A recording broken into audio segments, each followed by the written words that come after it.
a ir a Lucas capítulo 10.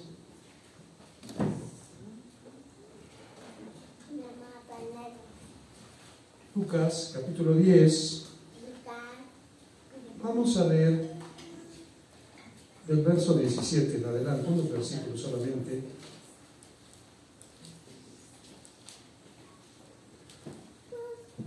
Y volvieron los 70 con gozo, diciendo: Señor, aún los demonios se nos sujetan en tu nombre. Es el resultado de cuando Jesús comisiona.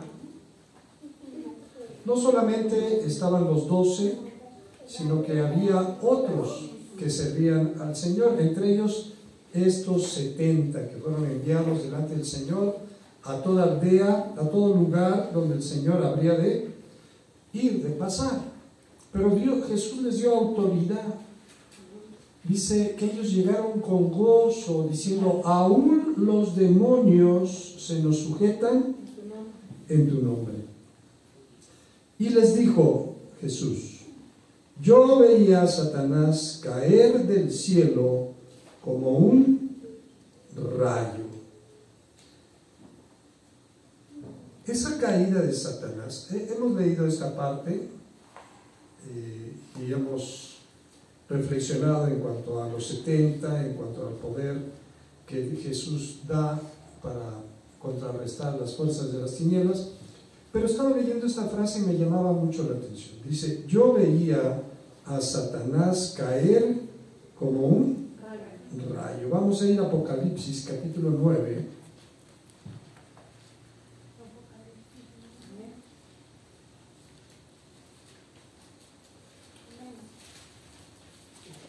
En Apocalipsis capítulo 9, en el verso 1,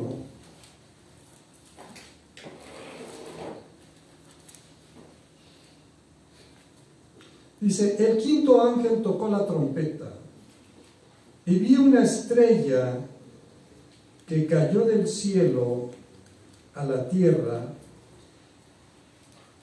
y se le dio la llave del pozo del abismo, y abrió el pozo del abismo y subió humo del pozo como un humo de un gran horno, y se oscureció el sol y el aire por el humo del pozo. Dice que vio una estrella caer ¿de dónde? Del cielo.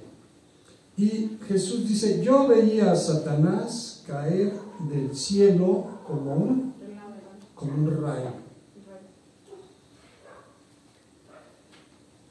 A veces no se entiende muy bien la relación o el conocimiento que Jesús, Dios mismo, tiene sobre Satanás. Vamos a verlo en Ezequiel capítulo 28.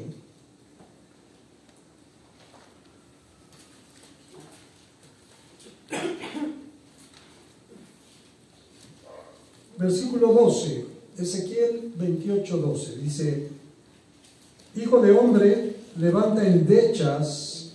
Las endechas se levantaban sobre alguien que fallecía. Alguien que fallecía, no solo se lloraba al difunto, sino incluso se cantaban, pero eran cánticos fúnebres, cantos de dolor, cantos de angustia, que hablaban pues de la pérdida.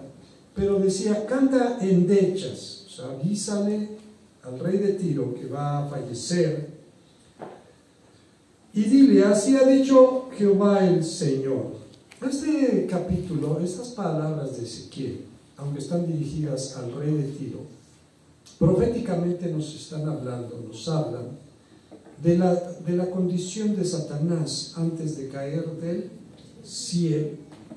Así ha dicho Jehová el Señor: tú eras el sello de la perfección. Quiere decir que Dios lo que hace, Dios lo que crea, lo hace perfecto, lo hace bueno.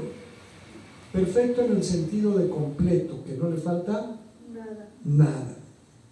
Ese ser del que vamos a hablar, dice: eras el sello de la perfección, lleno de sabiduría y acabado de hermosura.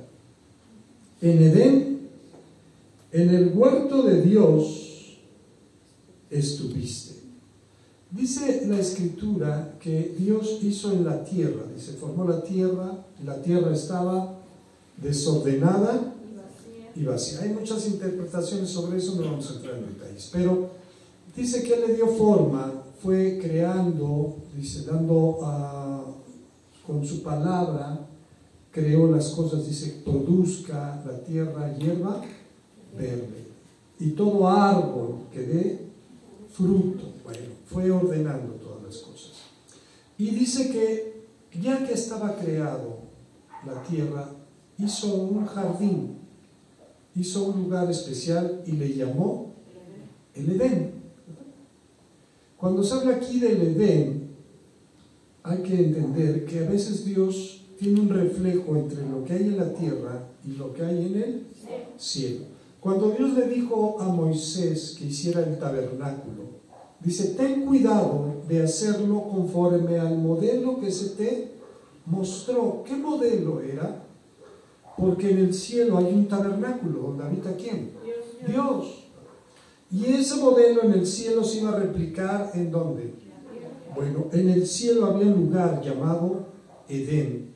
Y Dios lo replicó ¿en dónde? En la tierra. Pero este Edén del que está hablando aquí es el Edén del cielo. En Edén, el huerto de Dios, estuviste. De toda piedra preciosa era tu vestidura. Ahora, esto a veces no lo hemos analizado muy a profundidad, pero hoy lo vamos a entender de esta manera. Este símil, esta comparación entre, en ese momento no le podemos llamar Satanás, era el ángel, un querubín protector. Entre este ser en Edén, que Dios lo hizo perfecto, este ser en Edén, y tiene una analogía con Adán en el huerto del Edén. Los dos, Dios los hizo. ¿Y cómo los hizo? Y sin embargo, los dos, ¿qué pasó? Los dos fallaron. Ahora vamos a irnos a esta escena en el cielo, en Edén, con el querubín. Dice, preciosa era tu vestidura, de cornerina, topacio, jaspe, crisólito, berilio y ónice de zafiro, carbunclo, esmeralda y oro. Los primores de tus tamboriles y flautas estuvieron preparados para ti en el día ¿de qué? De tu creación. Ese querubín era un ser creado, al igual que ¿quién? Que Adán en el huerto del Edén. Tu querubín grande, protector. Por eso quiero que hagamos esta analogía, pero lo vamos a entender más adelante también. Dios le dio autoridad a Adán sobre todas las bestias de la tierra. Van a estar sometidas delante de ti. Este querubín también era un querubín protector, un querubín grande. Yo te puse en el santo monte de Dios, allí estuviste, en medio de las piedras de fuego te paseabas. Perfecto eras en todos tus caminos desde el día que fuiste creado, ¿hasta cuándo? Hasta que se halló en ti maldad. ¿Qué se halló también en Adán y en Eva? Maldad porque no obedecieron a quién. Ahora, ¿por qué es que en Edén también se presenta la figura de Satanás ya ahora como una serpiente que trata de que la mujer desobedezca a quién? Porque quiere que hagan lo que él mismo ¿qué? Hizo. A causa de la multitud de tus contrataciones fuiste lleno de iniquidad y pecaste, por lo que yo te eché del monte de Dios. Jesús dice, yo veía a Satanás caer del cielo como ¿qué?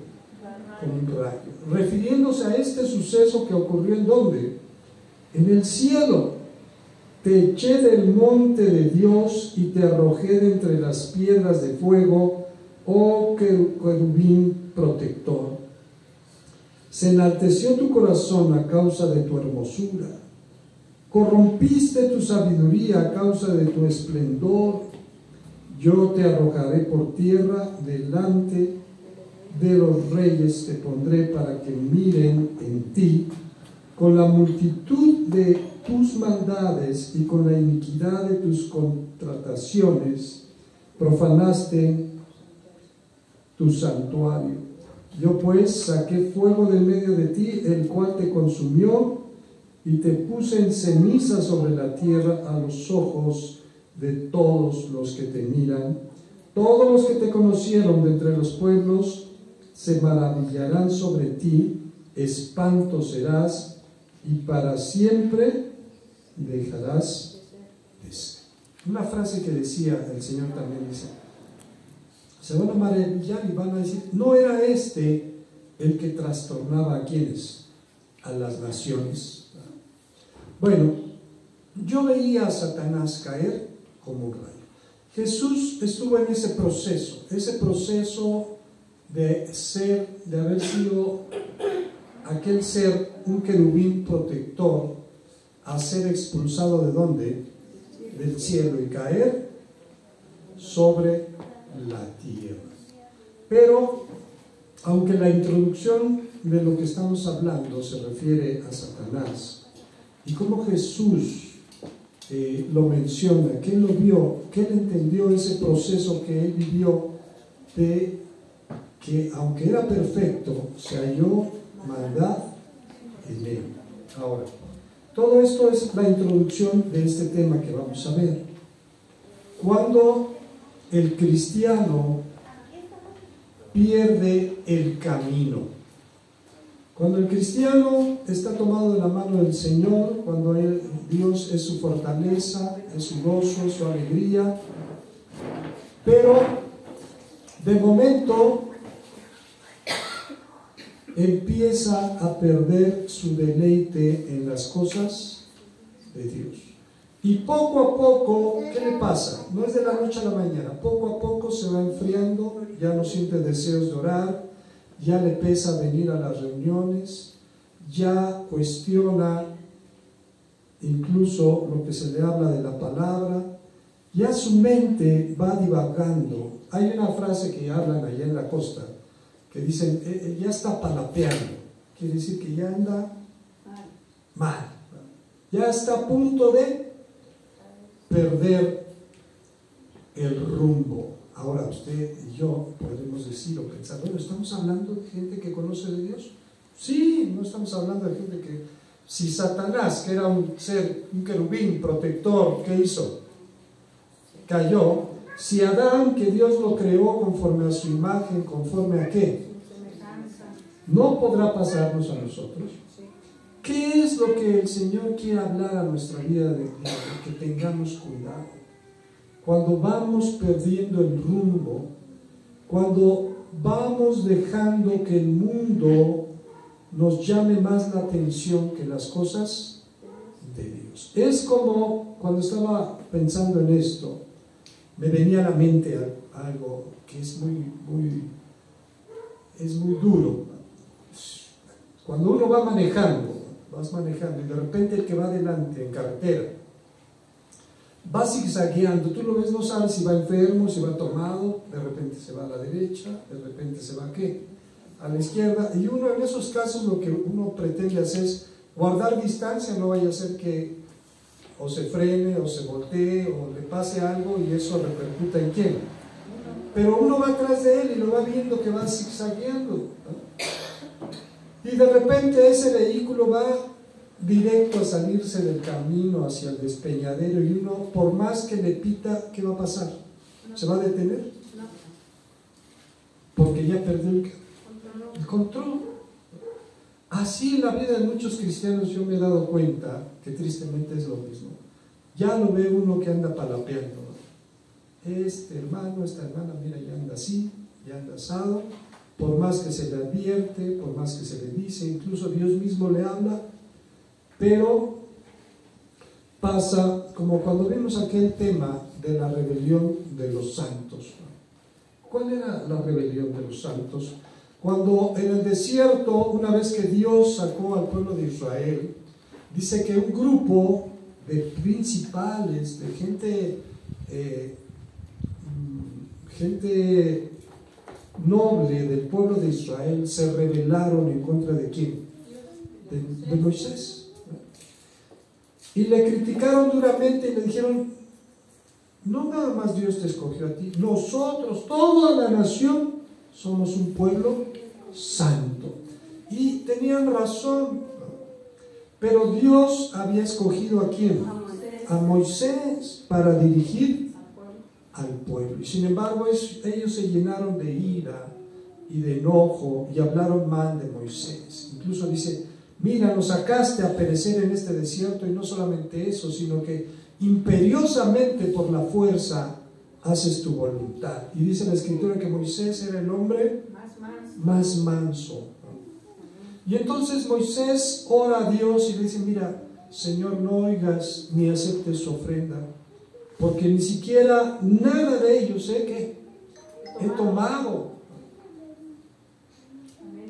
Y entonces los convoca y les dice: bueno, mañana se va a demostrar a quién ha escogido quién.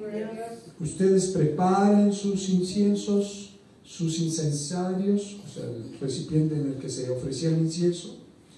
Y sin embargo los manda a llamar a esos principales. Algunos de ellos vienen, pero otros no.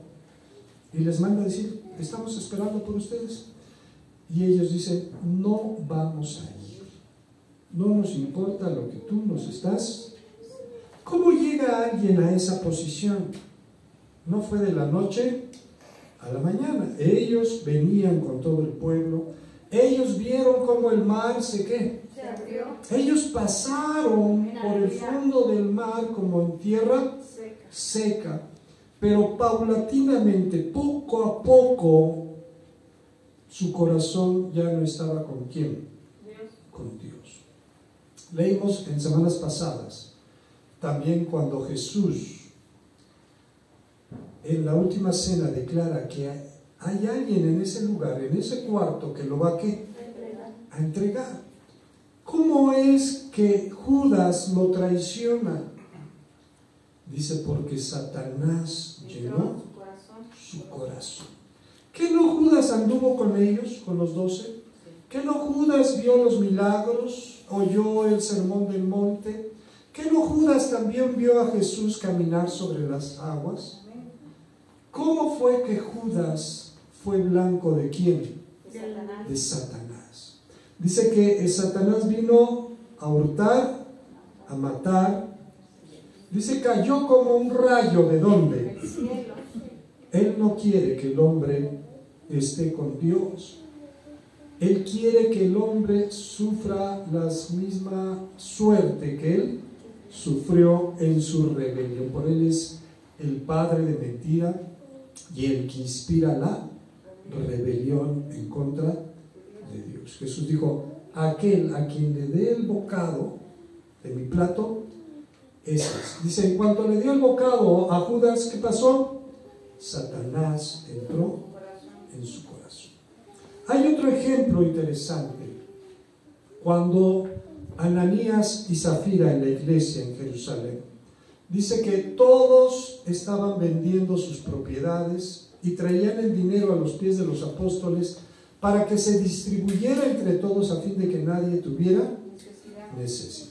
No era un mandato, no era un requisito para pertenecer a la iglesia, era algo que iba surgiendo espontáneamente del corazón generoso de las personas que querían aportar para que todos tuvieran las cosas en común. Pero Ananías y Zafira vieron allí una oportunidad. No les importaba realmente compartir lo que ellos tenían. Lo que les importaba a ellos era quedar bien. Era que los demás notaran que ellos también hicieron las cosas como los demás. Pero no eran ¿qué? Sinceros. Así que dijeron, miren, vamos a venderlo, pero vamos a decir que nos dieron tanto, siendo que nos dieron tanto y nos vamos a quedar con una ¿qué? Con una parte. Y fueron, da a entender, aunque no lo dice la escritura, pero es obvio, que ellos han de haber dicho, para que todos escucharan, vendimos una propiedad y aquí lo tenemos, aquí está lo que vendimos y trajimos todo a los pies de los apóstoles. Pero después Pedro fue usado por Dios para revelar lo que estaba sucediendo en el corazón de Ananías y de Zafira. Y primero llegó el hombre, el varón, quien es el responsable de dirigir los destinos de su casa, de su hogar.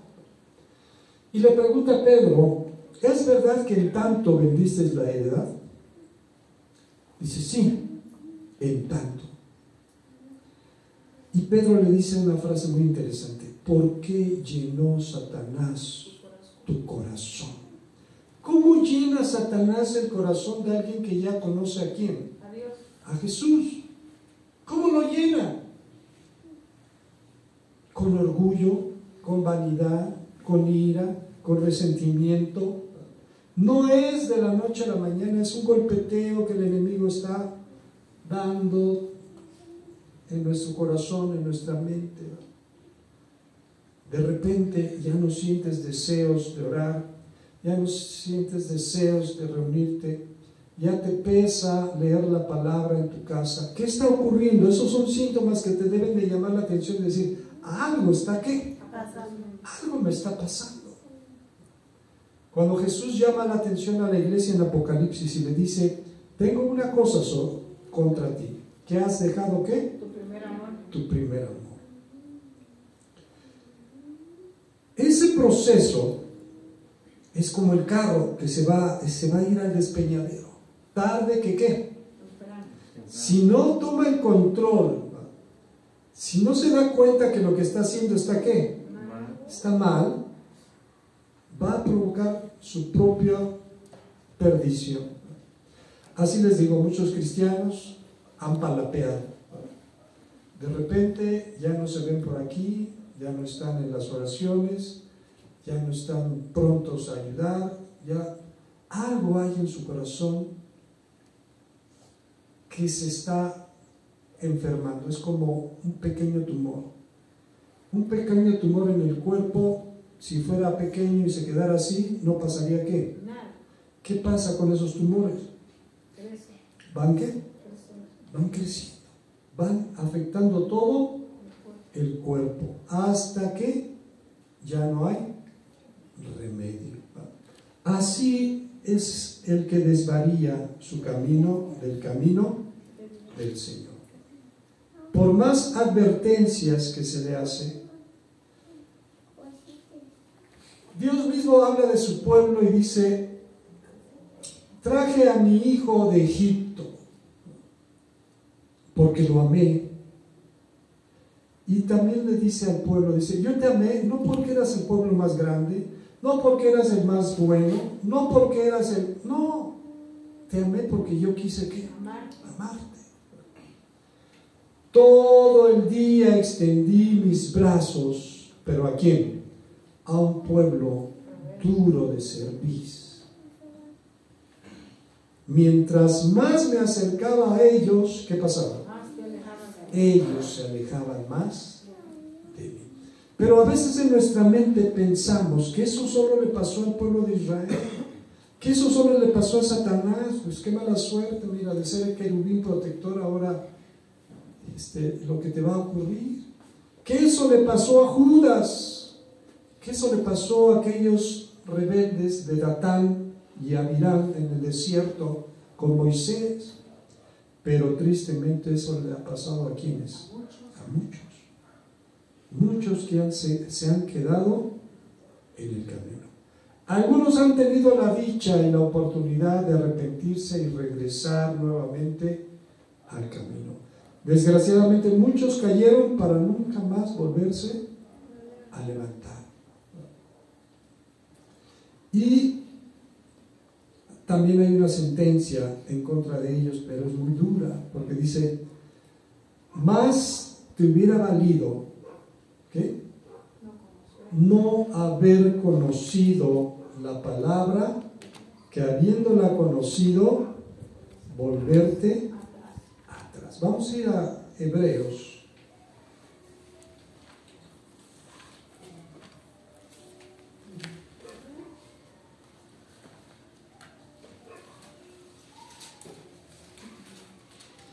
Hebreos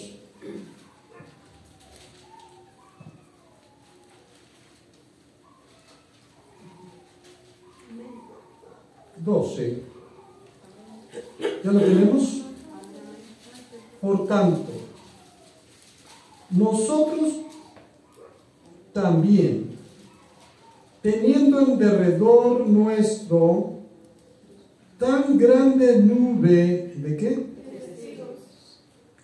De testigos. Porque lo que hacemos no lo hacemos en oculto, ni hemos dicho que somos cristianos así a escondidas. Nos conocen nuestros vecinos, nos conocen nuestros familiares, nos conocen nuestros compañeros del trabajo, ¿no? ¿Qué pasaría si dejáramos el camino? ¿Quiénes son los primeros que nos van a señalar? Ellos nos van a decir, ve, no que iba a la iglesia, no que era cristiano. Así hay muchos que andan en el mundo hoy que una vez conocieron a quién, al Señor. Y no solamente son un tropiezo para ellos mismos, sino para quién, para los demás. Por aquí hay uno que no quiero ni nombrar, ¿no? Todo el mundo lo conoce, porque cuando era cristiano a todo el mundo le quería ¿qué? Hablar, andaba con la guitarra por todos lados, a todo el mundo le predicaba todo el día, cantaba alabanzas, ¿no? Hoy canta alabanzas en las cantinas por unas monedas. Y todos dicen, no, ese era el que era cristiano. ¿Qué le pasó? ¿Cuál fue el error? Despojémonos, hermanos, esa es la situación. Despojémonos de todo peso y del pecado que, ¿qué pasa? Nos asedia. Cuando Dios le habla, se acerca con Caín. Una vez que Abel y Caín presentaron su ofrenda delante de Dios, dice que Dios vio con buenos ojos la ofrenda de Abel, pero no le agradó la ofrenda de ¿quién? Y Caín se enojó, dice que se decayó su semblante y se enojó, se molestó. Y Dios tiene una conversación con él, dice, ¿por qué te enojas? Si haces las cosas bien, ¿vas a ser qué? Enaltecido. Pero ten cuidado, el pecado está ¿dónde? A la puerta. Con todo, a ti será su deseo. O sea, el pecado no va a venir a fuerzas a tu vida. Tú le vas a abrir la puerta si quieres. El pecado nos asedia. Y usa este término la Escritura. Un asedio es cuando el ejército enemigo llegaba para conquistar una ciudad y la ciudad se blindaba, cerraban las puertas, se cubrían dentro de la ciudad, confiando en las murallas, pero el enemigo estaba ¿dónde? Afuera. ¿Y qué quería hacer el enemigo? Entrar. El pecado nos asedia, está a nuestro alrededor. Cualquier descuido, cualquier momento en que abramos la puerta, va a caer, ¿no? Dice, y corramos con paciencia la carrera que tenemos delante. No te fijes en los demás, no te fijes en las circunstancias, tú fíjate en el propósito al cual Dios te ha llamado. Puestos los ojos ¿en quién? En Jesús, el autor y consumador. No va a pagar por ti la iglesia, el hermano, la hermana, el pastor, el diácono, no. Es Jesús el que nos salvó del pecado, el autor y consumador de la fe, el cual por el gozo puesto delante de él sufrió la cruz, menospreciando el oprobio, y se sentó a la diestra del trono de Dios. Considerad, o sea, ponte a considerar, Él siendo Dios, no queremos sufrir, no queremos padecer. Nos dicen algo y ya nos sentimos. Un hermano no nos saluda y ya no quiere ir a la iglesia. ¿Verdad? Jesús sufrió el oprobio. En los cuadros y en las imágenes lo pintan a Jesús en la cruz. Y al menos en las imágenes lo cubren porque le dejan con un taparrabo. Pero no, Él murió desnudo. Sin embargo, dice, ese oprobio, esa vergüenza sobre Él, la sufrió con un propósito de que tú y yo viviéramos para siempre con Él. Amén. Considera aquel que sufrió tal contradicción, Él siendo Dios. No como el ser igual a Dios como una cosa que, dice en Filipenses, a qué aferrarse, sino que se despojó a sí mismo, tomando forma de siervo. Para que vuestro ánimo, ¿qué le pase a nuestro ánimo? Ay, ya, es que estoy bien desanimado. Es que ya no estás viendo aquí a Jesús. Es que ya no quiero, pues es que ya dejaste de ver aquí a Jesús. Es que esto, es que el otro. Para que vuestro ánimo no se canse hasta desmayar. Porque aún, eres muy sensible, te dicen algo y ya lloras. Nadie te ha perseguido, nadie te ha puesto una pistola en la cabeza pidiéndote que niegues a quién, a Jesús. Porque aún no habéis resistido hasta la sangre combatiendo contra el pecado.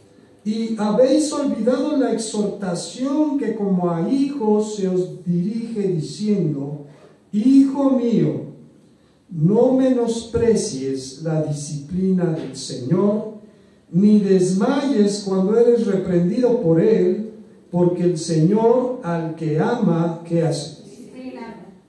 Y azota a todo aquel que recibe. Ah, caray.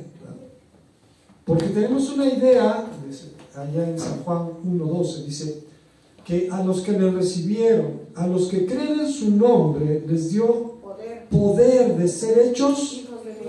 Y hay muchos que traen ese orgullo en su corazón. No, yo soy hijo de ¿quién? Yo soy una hija de Dios. Y con los hijos de Dios nadie se debe de meter.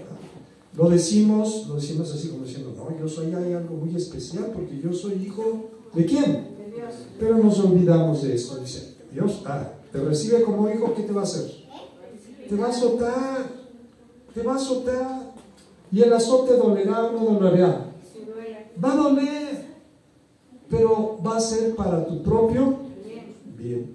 Si soportáis la disciplina, ahora, si quieres, si la aguantas, si no, si la soportas, Dios os trata como aquel. Como a hijos. Porque ¿qué hijo es aquel a quien el Padre no disciplina? Pero si se os deja sin disciplina, del cual todos han sido participantes, entonces sois bastardos y no hijos. Por otra parte, tuvimos a nuestros padres terrenales que nos disciplinaban, ¿y qué hacíamos? Y los venerábamos. ¿Por qué no obedeceremos mucho mejor al Padre de los Espíritus? ¿Y qué? Y aquellos ciertamente por pocos días nos disciplinaban como a ellos les parecía, pero a Dios mismo, para lo que nos es provechoso, para que participemos ¿de qué? De su santidad. Ahora, la santidad de Dios es estar ligados ¿a quién? A Él. Que no dejemos el lugar que nos corresponde. Ese querubín nunca debió de abandonar el lugar que le correspondía. Adán y Eva nunca debieron de dejar el lugar que Dios les había asignado. Tú y yo nunca debemos dejar el camino del Señor. Verso 11. Es verdad que ninguna disciplina al presente parece ser causa de gozo, sino de tristeza, pero después da fruto apacible de justicia a los que en ella han sido ejercitados. Y es triste para uno ver, les digo, que muchas hermanas van perdiendo el ¿qué? El rumbo. Y cada decisión que toman, uno se da cuenta que es como ese carro que ya se va saliendo de ¿qué? De la carretera. Hermano, es que no vamos a ir ahorita porque esto, por aquello, porque el trabajo, porque mi familia, porque hubo unos hermanos que fueron los que nos compartieron parte de la familia. Todos nos gozábamos en su casa. Ese lugar llegó a tener una iglesia grande, ¿verdad? Y un día, no puedo decir de la noche a la mañana, y es algo que va obrando el enemigo en el corazón de ¿quién? De cada persona. Un día tomaron una decisión, dijeron: hemos tomado la decisión de descansar un momento, un tiempo.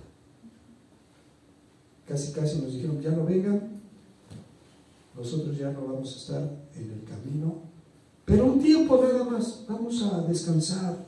Ay, caray, pues ¿qué estarían tan qué? Los que viajábamos éramos nosotros, ¿no? Ellos estaban nada más así.